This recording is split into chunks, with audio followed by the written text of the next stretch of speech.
নমস্কার, Bandita and mother's ব্লগে সকলকে স্বাগত জানাই। এই যে চা নিয়ে চলে এসেছি।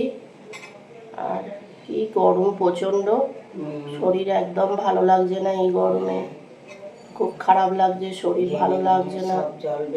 শরীর থেকে জল বেরিয়ে গেলেই তো শরীরের ক্লান্ত। আর কত জল খাবো, কত জল খাওয়া যায়? জল খেয়ে খেয়ে পেট ভরে। আর এমনিতেই আমার বেশি জল খাওয়া বারণ, মানে আমার পায়ের গাঁট ফাঁট সব ফুলে যায় বেশি জল খেলে। বেশি জল খাচ্ছি, পায়ের গাঁট ফুলে যাচ্ছে। মানে আমার কিডনিতে সমস্যা আছে, তো ওই জন্য বেশি জল খেলেই হয়। চলো চাটা খেয়ে নিই। এই যে চা খাওয়া হয়ে গেছে, এবার চালটা ধুয়ে নিচ্ছি। আর আজকে এক তরকারি ভাত করব, বিউলির ডাল আছে ওটা গরম করে নেবো, আর ভাতের মধ্যে আলু সেদ্ধ দেওয়া হবে, ব্যাস। আজকে আর কিচ্ছু হবে না। এত গরম পড়েছে, রান্নাঘরে আমি থাকতে পারছি না। আর রোজ উঠে ভাবছি অনেক কাজ আছে, সেগুলো করব, সেগুলো আর হয়ে উঠছে না। পারছি না, এত গরমে মানে অতিষ্ঠ হয়ে যাচ্ছি, মানে পাগল পাগল লাগছে, শরীর অসুস্থ হয়ে যাচ্ছে, পাচ্ছি না আর। বিচ্ছিরি গরম। আর এই রান্নাঘরের মধ্যে না রান্না হয়ে যাচ্ছে, তারপরেও ঢুকে মাকে তাই বলছি, মা দেখো কি গরম হয়ে রয়েছে রান্নাঘরটা, মানে রান্নাঘরে থাকাই যাচ্ছে না। তা যাই হোক, এদিকে চাল দেওয়া হয়ে গেল, আর ইলিশ মাছটা এই নুন মাখিয়ে নিচ্ছি। যারা এই অবধি ভিডিওটা দেখেছো তারা প্লিজ একটা লাইক করে দিও, কমেন্ট করতে ভুলো না কিন্তু। তোমাদের একটা লাইক, একটা কমেন্ট আমাকে গন্তব্যের দিকে এগিয়ে নিয়ে যেতে সাহায্য করবে, আর আরও মানুষের কাছে ভিডিওগুলো পৌঁছে দেবে। তা যাই হোক, জানি না আমি কত দূর এগোতে পারবো, আদৌ পারবো কি না, কারণ আমার সাবস্ক্রাইবার নেই। জানি না কতদিন ভিডিওটা চালিয়ে যেতে পারবো, মনের জোর কতদিন থাকবে বা কিছু। তাই এই যে মাছটা ভেজে নিচ্ছি। হচ্ছে যে সত্যি তাই, এই দেখছি ইউটিউবে কাজ করা আমাদের মতো মানুষ যারা চতুর হয় তাদের পক্ষে ঠিক আছে, আমাদের মতো এইসব মানুষদের জন্য ইউটিউব নয়। যারা ওই সাবস্ক্রাইব করে বলবে হ্যাঁ সাবস্ক্রাইব করে দিয়ে এসছি, আর যেই তাকে গিয়ে করব সে আবার আনসাবস্ক্রাইব করে দেবে, এসব চতুর মানুষদের কাজ, এসব আমাদের মতো মানুষদের কাজ নয়। যাই হোক, এদিকে আমি মাছ রান্না করছি, আর মা ওদিকে ঝাঁট দিয়ে নিচ্ছে। মানুষ এত মানে হয় কি করে কে জানে। তাই এই এই মাছগুলোর পেটি থেকে ডিম বার করে নিয়েছি, আর এইগুলো থেকে ডিম বার করিনি। এইটাই একমাত্র, এটাতেই ডিম ছিল। তা দেখি ওটা থেকে বেরিয়ে যায়নি, ওই জন্য ওটার মধ্যে ছিল। তাই মাছ ভাজা হয়ে গেল। আমি খালি ভাবছি কতক্ষণে রান্নাঘর থেকে বেরোবো। আজকে মাছজনের রুটিও করিনি, পারছি না আমি একদম। আর শরীর খুব খারাপ লাগছে, জানি না কেন, হয়তো এই গরমের জন্যেই। আর এই যে কাঁচকলা আর আলু দিয়ে মাছের ঝোলটা করব। মা একদিন সেই মানে আমি একদিন সেই করেছিলাম কাঁচকলা আলু দিয়ে ইলিশ মাছের ঝোল, মা খেয়ে বলেছে খুব সুন্দর হয়েছে। তা মা বললো কালকে করতে বলেছিল, তা কালকেরটা করিনি, আজকেরটা এই করে নিলাম।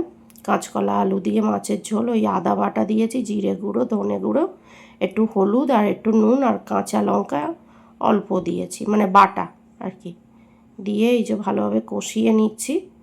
নিয়ে এবার মানে কাঁচকলাগুলো আগে আলু আর কাঁচকলা ভালোভাবে ভেজে নিলাম, নিয়ে তারপরে ওইগুলো দিয়ে দিলাম, ওই মশলাগুলো দিয়ে এবার ভালোভাবে কষিয়ে নিয়ে আর জল দিয়ে দিয়েছি। দিয়ে এবার নুন দিয়ে এটা ফুটতে দেব। দিয়ে আমি কতক্ষণে ভাবছি যে এই কাজগুলো শেষ হবে, তার উপরে এই ঘরে এসে ভয়েস ওভার দিচ্ছি, তো পুরো ঘেমে চান হয়ে গেছি আমি, একদম ভালো লাগছে না শরীর। মানে সত্যি গো, মানে তোমাদের যদি দেখাতে পারতাম মানে খুব ভালো হতো যে শরীর অবস্থা কেমন হয়েছে। যাই হোক, আমরা মাংস না খাই আর না খাই, ডগিটার জন্য মাংস একটু সেদ্ধ করে দেবো। ওই ও হচ্ছে যে একটু মাংসটা খেতে বেশি ভালোবাসে, ওই জন্য রবিবার যখন বাজার করে এনেছিলাম তখনই তো ওর জন্যে কটা মাংসের টুকরো করে এনেছিলাম, আলাদা করে রেখে দিয়েছি দুটো টিফিন কৌটোয়। এটা আজকে দেবো, আর কটা আছে আর একদিন দিয়ে দেবো, হয়ে যাবে, ব্যাস।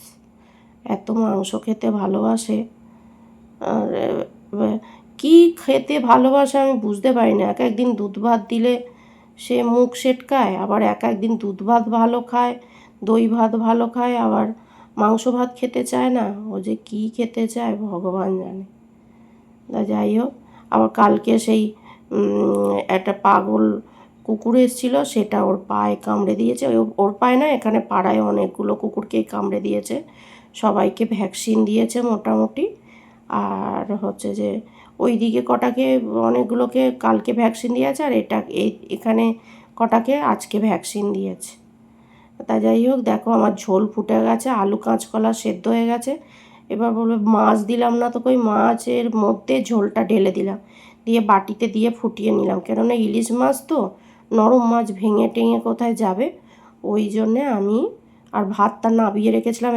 এই যে রোজ দেখাই মার পুজো দেয়া হয়ে গেছে, তারপরে আজকে মা পুজো দিচ্ছে, দেখো এই ফুল দিয়ে সাজিয়ে দিচ্ছে। আর এই জবা ফুলের কালারটা দেখো, আমার গাছের জবা ফুল, কি সুন্দর কালারটা। এর ফোনে ঠিক মতো আসছে না, নাহলে কালারটা না দারুণ, মানে কিরাম কালার, সাইডগুলো ঠিক হালকা পিঙ্ক, আর ভেতরটা তারপরে এসছে হচ্ছে লাল, তারপর কালচে লাল, মানে 3 রকম কালার আছে ফুলটার মধ্যে। এত সুন্দর, ওই জন্য আমি নিয়ে এসেছিলাম। মা বলছে কি সুন্দর রে, হ্যাঁ খুব সুন্দর। এগিয়ে আসছিস কেন তুই? দেখো গপুকে বলছে, গপু সোনাকে বলছে মা পুজো দিয়ে নিক। এই যে ঠাকুরের বাসন টাসন মাজলাম, মা গেল অনেক বাসন কোসন মেজে এই কাজ টাজ করে, এবার চান করে নিয়ে খেতে বসলাম। আজকে দুপুরে আয়োজন হচ্ছে ভাত, আর এই যে আলু সেদ্ধ, কাঁচা লঙ্কা দিয়ে মাখা, আর সঙ্গে শশা রয়েছে, এখানে বিউলির ডাল, আর এই যে ইলিশ মাছটা আমি এরমভাবে করেছি কাঁচকলা আলু দিয়ে। এরমভাবে করলে খেতে ভালো লাগে কিন্তু, আর ইলিশ মাছটার খুব টেস্ট আছে তো, খেতে ভালোই লাগবে। চলো এই লাঞ্চ সেরে ফেলি। একজন এসছে খাচ্ছে বিস্কুট, এই একজন খাচ্ছে। ওর পাটা কালকে পাগলা একটা কুকুর এসেছিল, সে কামড়ে দিয়েছে, ভ্যাকসিন দিয়ে গেছে। এখানে একজন এনজিওতে কাজ করে, সেই খবর দিয়েছিল ভ্যাকসিন দিয়ে গেছে। হ্যাঁ পাটা ফুলে একদম কি অবস্থা, আহারে। কদিন আগে হয়েছিল, পাইকে মেরেছিল, আমরা ওষুধ ফষুধ এনে খাইয়েছিলাম, ডাক্তারকে দেখিয়ে এনে খাইয়েছিলাম। আজকে আবার শুভ সন্ধ্যা সবাইকে। এই যে মা অফিস থেকে এলো, এসে এই যে আমি চা করলাম, চা খাচ্ছে, চায়ের সঙ্গে টাফা সব রয়েছে। চলো চা খেয়ে নিই। মা চলে এসছে, গরম পড়েছে খুব, ডিনার সারতে এসছে। না না ওইটাই শুধু, ওই লাফালাফি করেছে তাইতে হয়েছে, লেগেছে বলে।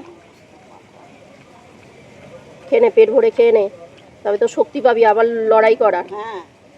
এই যে টিভি দেখছি। ভিডিওটা তাহলে এখানেই শেষ করছি। তোমরা সবাই সুস্থ থেকো, ভালো থেকো, সাবধানে থেকো। আর ভিডিওটা যদি ভালো লেগে থাকে তাহলে লাইক করো, কমেন্ট করো, সাবস্ক্রাইব করো। দেখা হচ্ছে নতুন একটি ব্লগে।